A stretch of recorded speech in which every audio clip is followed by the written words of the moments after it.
Okay, so emotional intelligence. Everyone's talking about it like it's the magic key to, I don't know, a better life. Maybe. But does it actually live up to the hype? Let's find out. This deep dive, we're going to explore emotional intelligence, understanding yourself and others better. Sounds pretty intense. Right. It's from the spiritual seek, so you know it's going to get deep. Well, the source definitely dives into some really fascinating areas. One thing that struck me was how it positions emotional intelligence, EI, as like this essential skill, especially in a world that seems to be getting more and more dominated by, logic, tech, all that. Yeah, so as AI gets smarter, are we humans left with like this messy, unpredictable emotional intelligence as our superpower? Exactly. The article even makes this comparison with AI and robots starting to do more and more tasks. It suggests that what's going to set us apart is our human ability to connect, to empathize, to navigate these really complex interactions. And all of that is rooted in, yep, you guessed it, EI. So it's not just about being like nice or whatever. It's about having an actual advantage in a world that's changing so quickly. Absolutely. And that's why it's so important to start with a clear understanding of what EI actually is.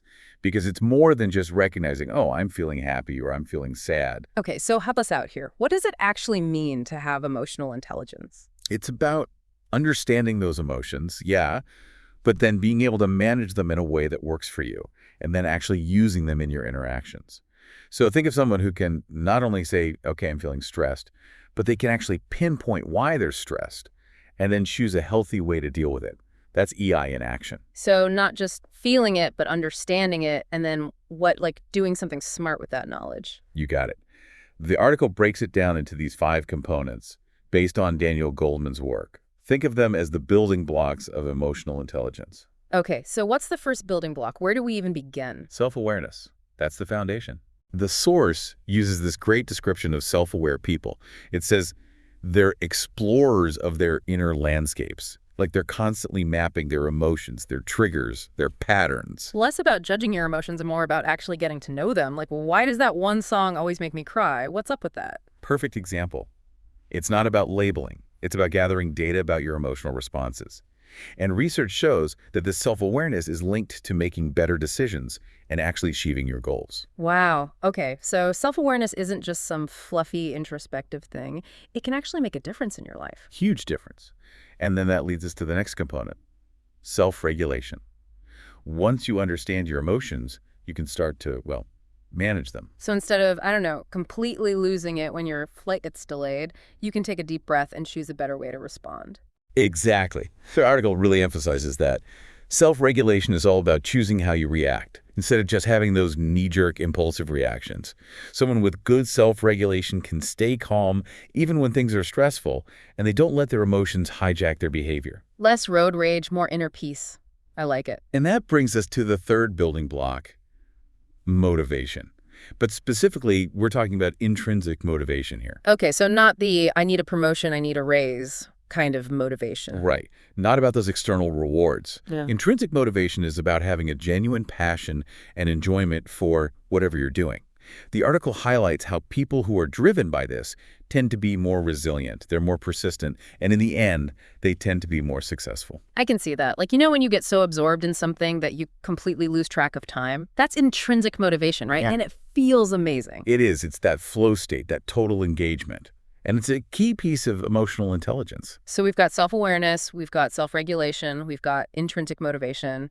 What comes next? Empathy. Empathy, okay. So understanding and sharing the feelings of others, right? It goes a bit deeper than that, actually. The article makes this distinction between empathy and sympathy. Sympathy is like feeling sorry for someone. But empathy, true empathy, is stepping into their shoes, seeing the world from their perspective. So you're not just acknowledging their pain, but actually trying to feel it with them. Yes. It's about understanding their perspective, even if you don't agree with them. It's that deeper emotional connection. Sounds both really powerful and really challenging. To truly feel what someone else is going through. It is. But that's where the real human connection happens. And it's a skill that can be developed with practice. Okay, so far we've got self-awareness, self-regulation, motivation, empathy. What's the last piece of the puzzle? Social skills.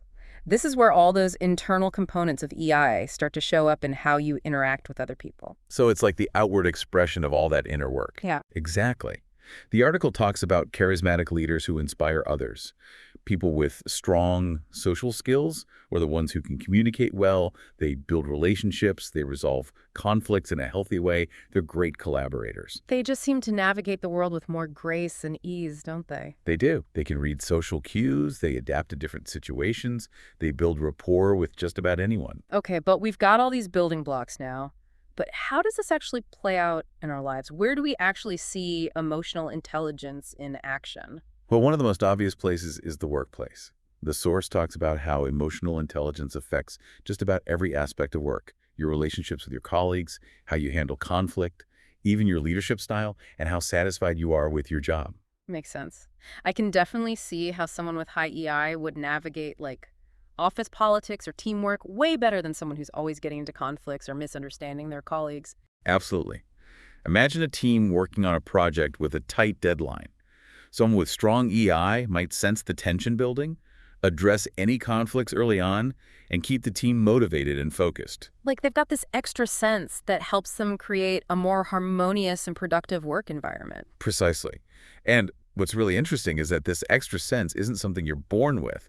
It's something you can actually develop. Okay, now I'm really intrigued. So tell me, how do we boost our emotional intelligence? What are the secrets? The article has some really practical techniques. And the great thing is you can start using them right away. For example, mindfulness practices can help you become more aware of your emotions in the moment. Okay, yeah, the more we understand ourselves, the better we'll be at managing our responses. But mindfulness can be a bit of a buzzword, can it? What does that actually look like in practice? It can be really simple, like taking a few minutes each day to just sit quietly, focus on your breath, or Yeah. maybe pay attention to your senses when you're out in nature. It's about cultivating this non-judgmental awareness of your thoughts, your feelings, and what's happening in your body. I like that. Sounds manageable. What else? Active listening is huge. It's about really tuning in to what someone else is saying, not just their words, but also their body language and tone of voice. Active listening. Oh man, that's what I'm always working on. It's so easy to get distracted or to start planning your response before the other person's even finished talking. It happens to everyone. But when you can really listen with empathy, you understand the other person better, and you build more authentic connections, and you might even learn something new. Okay, so mindfulness, active listening. What else can we add to our EI toolbox? Learning to accept feedback gracefully is a big one. It's about being open to constructive criticism, even when it's a little tough to hear, and seeing it as an opportunity to grow. Oof, yeah, that one can be hard. Nobody loves criticism. But I see what you mean. It helps you see your blind spots, and that makes you more self-aware. Exactly. It's like getting another perspective on your emotional intelligence. And of course, managing stress is a big piece of the puzzle. When we're stressed out, we can't think clearly. It's harder to regulate our emotions, and we definitely don't make the best decisions. Stress is an EI killer for sure. You're right, it just puts you in this constant state of reaction instead of thoughtful response. So that's where all the classic stress management stuff comes in, right? Exercise, meditation, nature, whatever helps. Exactly. Finding healthy ways to deal with stress is essential for emotional intelligence. And here's a quick tip you can try right now. Next time you're feeling overwhelmed, just take a few deep breaths. Focus on the feeling of each inhale and each exhale. It's a simple trick, but it can really help to calm your nervous system and bring you back to a more balanced state. Okay, I like that. A little pocket tool for emotional regulation. But here's a question. How do we know if we're making progress? Is there a way to actually measure our emotional intelligence? Besides asking our mom, of course. There actually are ways to measure it. The article talks about two main types of EI assessments: self-report tests and ability tests. So self-report is you basically answering questions about how empathetic or self-aware you think you are. But an ability test is more like putting your skills to the test. You got it. Okay. And one of the most well-known ability tests is called the MSCEIT. Stands for the Mayer-Salevi-Caruso Emotional Intelligence Test. It's designed to measure your ability to perceive, use, understand, and manage your emotions. So it's not just about what you say you do, it's about what you actually do in different situations. Exactly. It gives you these scenarios and asks you to identify the emotions involved, understand why they're happening, and then choose the most effective way to respond. It's a pretty fascinating way to get a more objective view of your EI abilities. It does make you wonder how you'd actually score, doesn't it? But, Even if these tests give us some insights, they're not the whole picture. Absolutely. Emotional intelligence is complex. There's so many nuances. No single test can capture all of that. Okay, so we've covered a lot of ground. We talked about what EI is, the 5 key components, how it shows up at work, and even ways to measure it. But this is where things get really interesting. The article dives into the potential pros and cons of different levels of emotional intelligence. And it's not just high EI is good, low EI is bad, right? Nope. It's much more nuanced than that. It's about understanding how those different levels, from low to high, play out in different situations, recognizing that each level has its own strengths, but also potential challenges. And that's exactly what we're going to explore next. One of the most surprising things the article points out is that low EI isn't always a bad thing. Wait, really? I thought emotional intelligence was always good.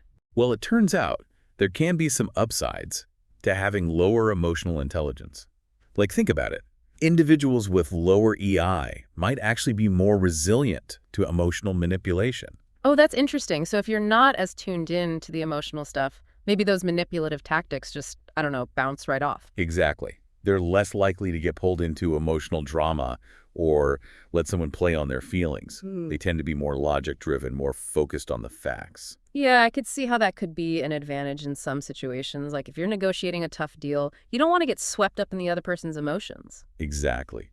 But, on the flip side, there are definitely some downsides to low EI. Yeah, I was just thinking that. Okay, so let's talk about those downsides. What are we looking at here? The article points out that relationships can be a real struggle for people with low EI. That makes sense. They might have trouble understanding their partner's feelings, recognizing their own needs, or navigating conflicts in a healthy way. Yeah, like they're missing some of those essential ingredients for a strong, healthy relationship. Exactly.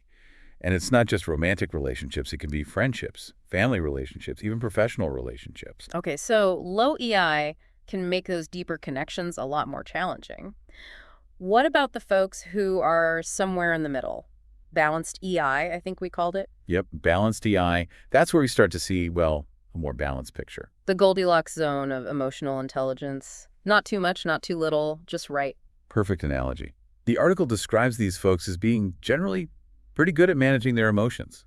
They're open to feedback, Yeah. relatively calm under pressure, resilient when things get tough, and they're more aware of others' perspectives, willing to admit when they're wrong. Sounds pretty ideal to me. What's the downside of that? Well, the article suggests they might not have the same depth of emotional understanding as someone with high EI. They might struggle in situations that call for really nuanced social skills or advanced conflict resolution. So they've got the basics down, but there are certain situations where they might feel a little out of their depth. Like they can handle everyday disagreements, but get overwhelmed by a really complex emotional conflict. That's a great example. And they might be okay with feedback in general, but still struggle with certain types of criticism or find it hard to give feedback constructively. Makes sense. So balanced EI is a good starting point, but there's always room to grow to keep developing those skills. Okay, now let's talk about the high flyers. The people with really high EI.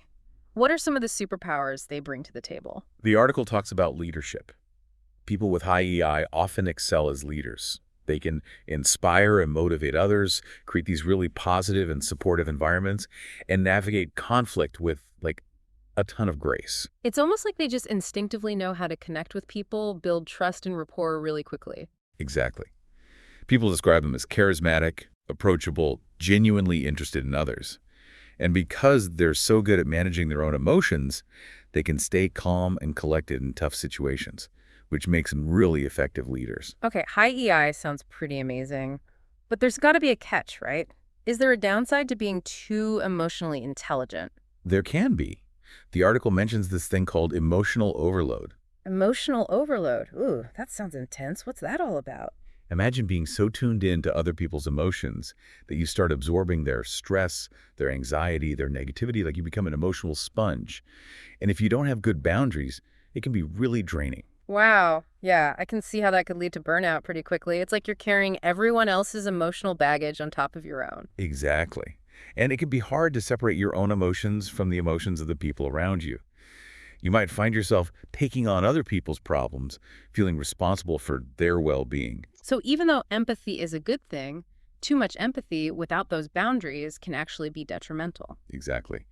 Another potential downside of high EI is having trouble making decisions that might have a negative impact on other people. Oh, interesting. So even if it's the logical choice, their empathy might make it hard to follow through if it means someone else will be unhappy. Exactly. They might overthink things, get stuck analyzing every possible outcome, or avoid making the tough call altogether. Makes sense. So even high EI comes with its own unique challenges. It's all about finding that balance, learning how to use your strengths wisely. Exactly. And that brings us to another really fascinating part of the article, which is this connection between emotional intelligence and spirituality. Yeah, that part stood out to me too. It's not something you typically hear about when you're talking about emotional intelligence. It's definitely a unique perspective. The article explores how our emotions, even the difficult ones, can be really valuable teachers on our spiritual journey. Instead of seeing them as something to be controlled or suppressed, we can actually embrace them as part of our spiritual growth. Exactly. And the article draws some interesting parallels between emotional intelligence and ancient philosophies like Buddhism and Stoicism. Okay, I'm intrigued. Yeah. What did those traditions have to say about emotional intelligence? Well, they both emphasize the importance of detachment and consciously creating some distance from your emotions. So, not denying or suppressing your emotions, but creating some space so they don't control you. Yes. In Buddhism, it's about recognizing that our emotions are impermanent, they come and go like clouds. And in Stoicism, it's about observing your emotions with detachment, as if they belong to someone else. Interesting. But I'm wondering, is there a risk of becoming too detached? Like, if you're constantly distancing yourself from your emotions, can you still experience genuine joy, love, connection? That's a great question. And it really highlights the importance of finding that balance. It's not about becoming numb or shutting down. It's about developing awareness and choice. So you can still experience the full spectrum of human emotions, but you're not a slave to them. Exactly. You can experience joy and love fully, but you also have the ability to step back from difficult emotions and choose how you want to respond. That sounds incredibly empowering. Okay, so we've talked about the different levels of EI and even touched on the spiritual dimension. But there's this one last point from the article that I really want to unpack. This idea that emotions are virtual. It's a powerful concept, for sure. It challenges that common idea that our emotions are these solid, fixed forces inside of us. Right. So if emotions are essentially virtual, then how much power are we giving them through our thoughts, our interpretations, the stories we tell ourselves about what they mean? That's the big question. If our thoughts and beliefs shape our experience of our emotions, then we have a lot more agency than we might think. We don't have to be victims of our feelings. So again, it's not about pretending our emotions don't exist. It's about recognizing that we have a choice in how we relate to them. Yes, we can choose to see our emotions as teachers, as messengers, as opportunities for growth and understanding. And that's what emotional intelligence is all about, isn't it? It's about developing that awareness, that choice, that mastery over our inner world so that we can live a more fulfilling life. Absolutely. And it's a journey that is 100% worth taking. It's like we can rewrite the script, We can go from my emotions are in control to I'm choosing how I respond. That's a great way to put it. And it reminds me of this story from the article. It's about a Stoic philosopher who was shipwrecked, like lost everything. But he didn't freak out. He didn't despair. He said, I've lost nothing, for I've kept my reason. Wow.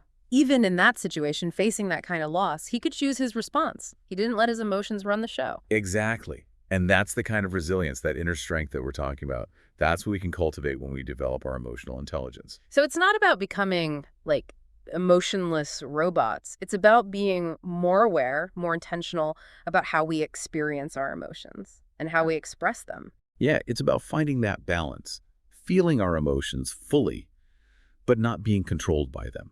Remembering that our emotions are data, they're information, and we can use that information to make better choices. To live better lives. I love that. Okay, so as we wrap up this deep dive, I want to leave our listeners with something to think about. If our emotions are virtual, as the article suggests, how much power are you giving yours through the way you interpret them? What stories are you telling yourself about your emotions? And how could you shift those stories? Could you change them in a way that creates a more positive and more fulfilling experience for yourself? Because ultimately, this journey of emotional intelligence is about self-discovery. It's about growth. It's about learning and changing and transforming. It's about understanding yourself more deeply, connecting more authentically with other people, and creating a life that's truly aligned with what matters most to you. It's a journey worth taking, for sure. And we hope this deep dive has given you some insights and maybe even inspired you to start exploring your own emotional intelligence. Thanks for joining us.